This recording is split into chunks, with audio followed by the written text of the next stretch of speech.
Kali ini akan dibahas tentang apa itu sebenarnya ilmu tasawuf, termasuk sufi itu bagaimana. Ini detail-detailnya akan dibahas berdasarkan pendapat para ulama. Mudah-mudahan bermanfaat. Mari kita simak secara lengkap.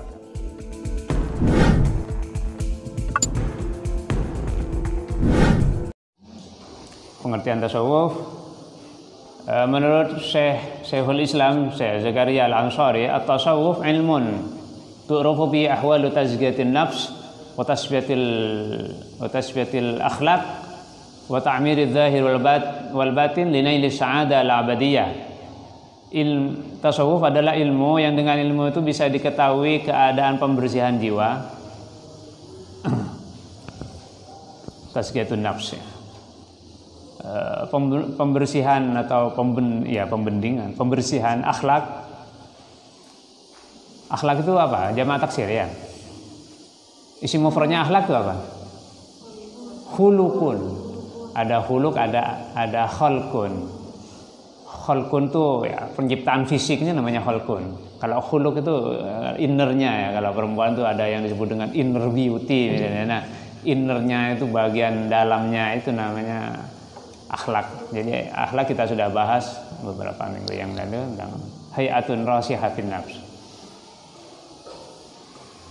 Ta'mirudz zahir wal batin, ya, pemakmuran zahir dan batinnya, luarnya bagus, dalamnya juga bagus.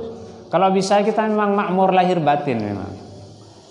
Luarnya bagus, keren, batinnya juga bagus. Kalau Anda lebih suka yang mana? Luarnya jelek, hatinya bagus. Hatinya jelek, luarnya bagus.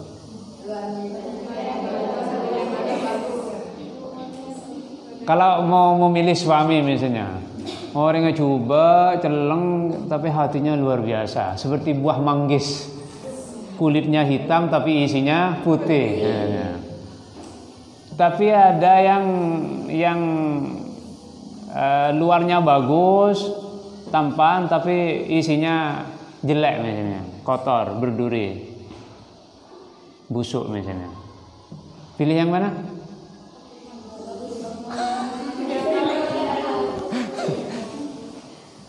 Milih dua-duanya ya, maksudnya gabungan.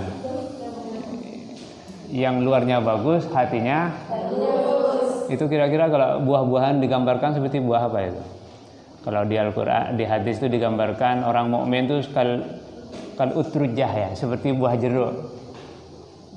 Rasanya manis, wangi. Nah, gitu. Ada yang seperti ketam, seperti buah kurma, manis tapi tidak wangi. Nah, oke. Cari yang sebisa mungkin kita cari yang pasangan hidup yang bagus lahir batin, mapan zahir dan batinnya. Kalau tidak bisa memilih, maka kita pilih alternatif yang kedua saja, saya kira lebih baik. Yang model buah manggis, nggak apa-apa hitam, tapi setelah dibuka putih kan ya. Mungkin jelengnya pak ada lampu lelang itu tadi. Mungkin jeleng. Pote tapi nyocok kan benar kan yang akan ate. Punya suami tampan tuh risikonya besar. Anda selalu curiga loh ketole toko kancanan atau mau WA kan ya. Tak nyaman nasi coba tak mangkat demo tak curiga hati. Tidak curiga untuk diambil oleh orang lain. Apa tujuannya pembersihan ini? Nilainya lisa'adah al-abadiyah, untuk mencapai kebahagiaan yang permanen, yang abadi. Ya, terutama di akhirat. Karena ini yang dipantau oleh Allah ya hatinya. Innallaha la yanzuru ila ajsamikum wala ila suwarikum wala ila amwalikum ya mungkin ya. Walakin yanzuru ila qulubikum, tapi melihat kepada hati kan. Jadi yang dipantau Allah ya hati. Maka hati ini yang harus dijaga agar tidak dimasuki oleh virus-virus yang berbahaya itu. Maka tazkiyatun nafs, tasfiyatul akhlak, ta'mirudz zahir wal batin, ini penting. Dan itu butuh latihan. Nah, kita belajar dari tokoh-tokoh ini jurusan tasawuf juga bisa menggambarkan banyak tokoh-tokoh sufi yang bisa kita teladani pada akhirnya.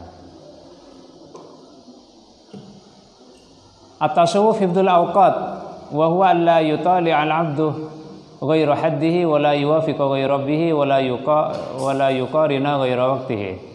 Menjaga waktu. Maksudnya bagaimana? Seorang tidak melampaui batasnya dan selalu sesuai dengan Tuhannya. Tidak sesuai kecuali dengan Tuhannya. Mungkin pangeran pahakor, wajib-wajib pangeran mulai dari mereka sampai sepuhnya aman terasa indah. Nah ini yuwafiqu rabbahu berarti. Yuqarinu ghairu waqti. Mereka tidak berteman kecuali dengan waktunya. Ya waktunya dimanfaatkan secara maksimal lah. Mungkin ya kira-kira. Walaupun mungkin bisa saja mana yang saya pahami salah. Tapi orang sufi itu memang betul-betul menjaga waktu. Ya secara zahir bisa saja memang menjaga waktu zuhur.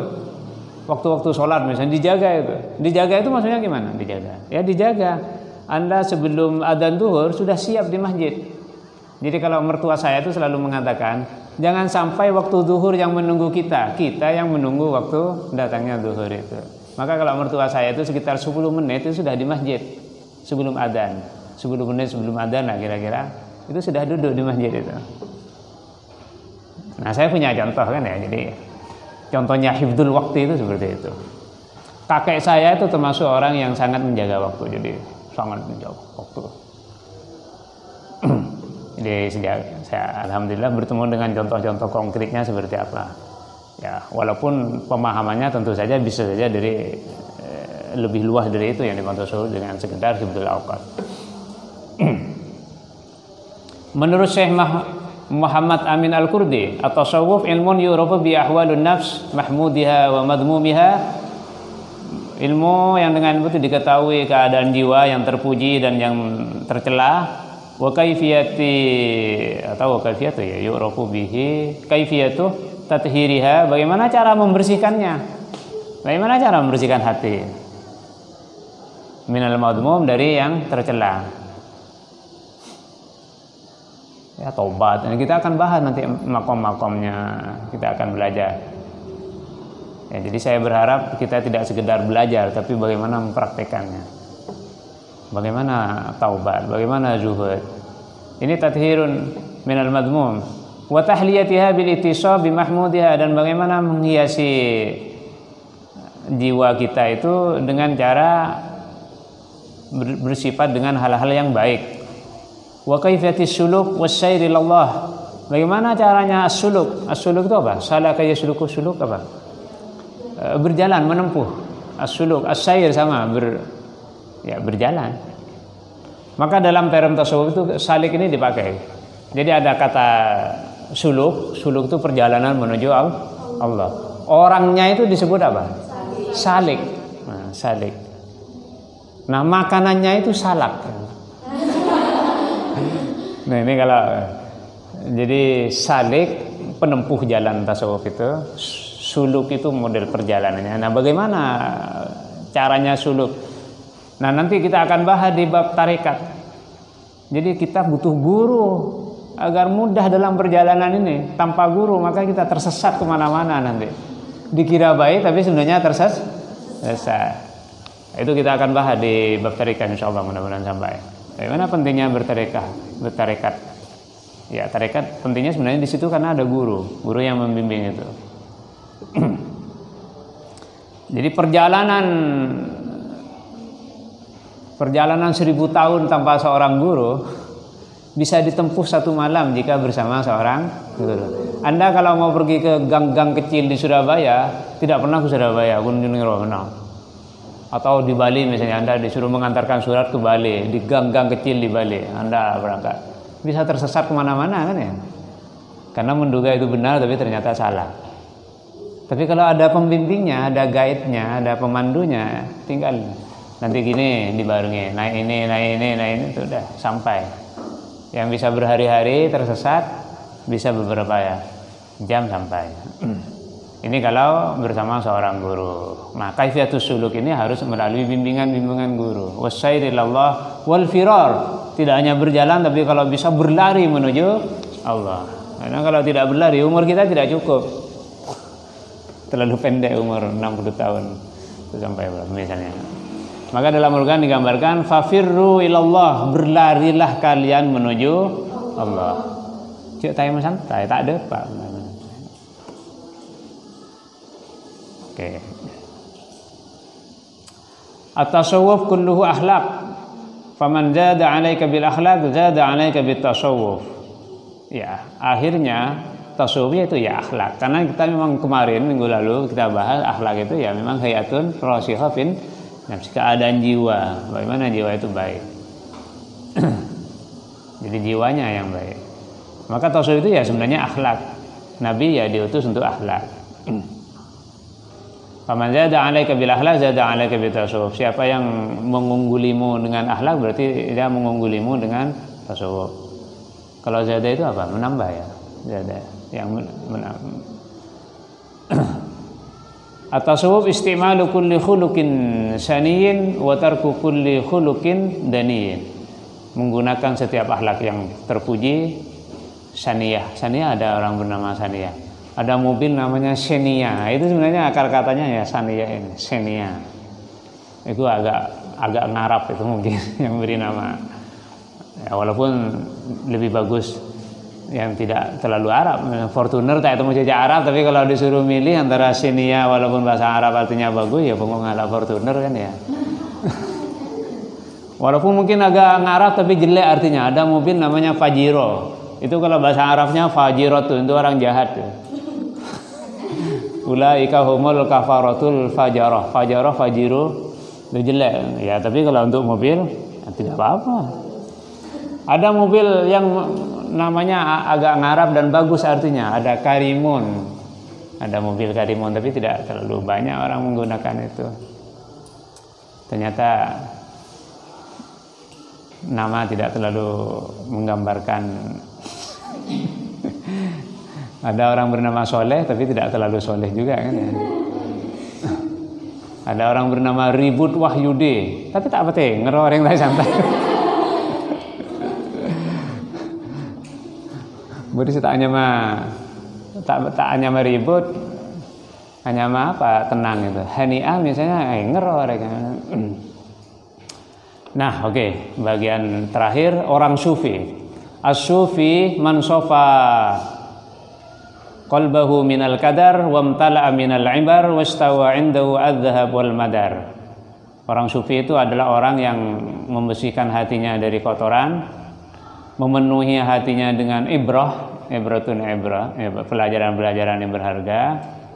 Sebenarnya Allah itu menyebarkan ibrah setiap hari, setiap waktu, setiap saat. Tinggal kita bagaimana memetik pelajaran itu. Maka itu menjadi tanda la ayat ibratan liulil albab. Jadi ya kalau tidak merenung ya tidak jadi. Angin yang bergerak menerpa daun-daun pohon, kemudian pohon bergerak, daun jatuh. Itu tidak jadi ibrah bagi orang tidak paham.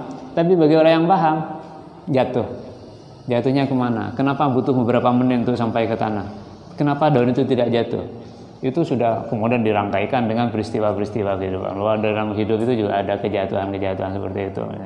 Bahwa ini sudah diukur oleh Allah semua. Jatuhnya daun itu sudah ada dalam ilmu Allah dan lain-lain. Nah, bagi orang yang merenung maka hembusan angin, suara yang sampai ke telinga, kita melihat mata yang kita tangkap, pemandangan yang indah, dan semuanya menjadi ibrah bagi orang yang punya ilmunya. Antala minal ibar wastawa 'indahu adh-dhahab wal madar. Dan bagi seorang sufi itu sama adh-dhahab emas wal madar dan lumpur atau tanah ya. Saya lupa mana, tapi seingat saya mananya ya madar itu lumpur tanah. Bagi seorang sufi emas dan katakanlah kalau logika yang lebih mudah, emas dan batu itu sama, itu mereka punya emas, mereka punya batu. Ini apa ini? Penghapus. Penghapus dengan emas itu sama, penghapus dengan HP itu sama bagi seorang sufi. Kalau saya kan tidak ini. Ini jelas ini bedanya. Ini HP, ini penghapus. Kalau disuruh milih, saya milih HP. Orang sufi itu tidak penting tuh penghapus, HP itu tidak penting. Uang dan kertas itu bagi mereka itu sama. Punya uang dengan punya kertas itu sama. Maksudnya dalam pengertian bahwa mereka kalau punya uang itu tidak dianggap sebagai sesuatu yang penting. Kalau hilang ya tidak ada masalah, sama dengan hilangnya selembar kertas itu. Nah kira-kira kan kenapa? Karena dunia itu tidak disimpan di hatinya. Nah, dunianya tidak, harta itu tidak disimpan di sakunya, hilang tidak ada masalah. Yang berat itu kalau disimpan di hati. Perempuan-perempuan kalau sedang jatuh cintanya, hanya kau di hatiku, only you in my heart, dan lain-lain. Apalah coba kan dari orang-orang Aceh Arab ya. Anta waluman sakana fi qalbi. Wah, apa ya? Iya, ciri pas sebut dengan Athena. Ketika dia pergi diambil oleh orang lain, gimana rasanya? Sakit kan ya? Perih. Dulu cita-cita itu bikin lagu. Sakitnya tuh di sini. Itu pernah terkenal tuh lagu. Sakitnya tuh di sini. Oh, di sini itu sampai tangannya menunjuk ke hati. Kenapa? Dia menyimpan keindahan-keindahannya itu di hati. Sehingga ketika keindahan yang dia miliki itu hilang, maka sakitnya menyelinap, menusuk, menjarumi semua inti dalam hatinya. Kalau Kiai Faizi itu pernah menulis puisi, dalam hal melukai cinta lebih tajam dari belati. Jadi mungkin orang hilang besarnya segede itu tak pada ya nang susah sekecil. Tapi kalau kekasihnya hilangan ya kalau orang kalau temu kalau orang lain, itu seminggu tak marah. Dulu ada santri di lantai 2, Pak Ajar itu temu kalau orang lain. Nangis itu kan semalam, tak mandi seminggu itu. Masuk ke rumah sakit lah, impus.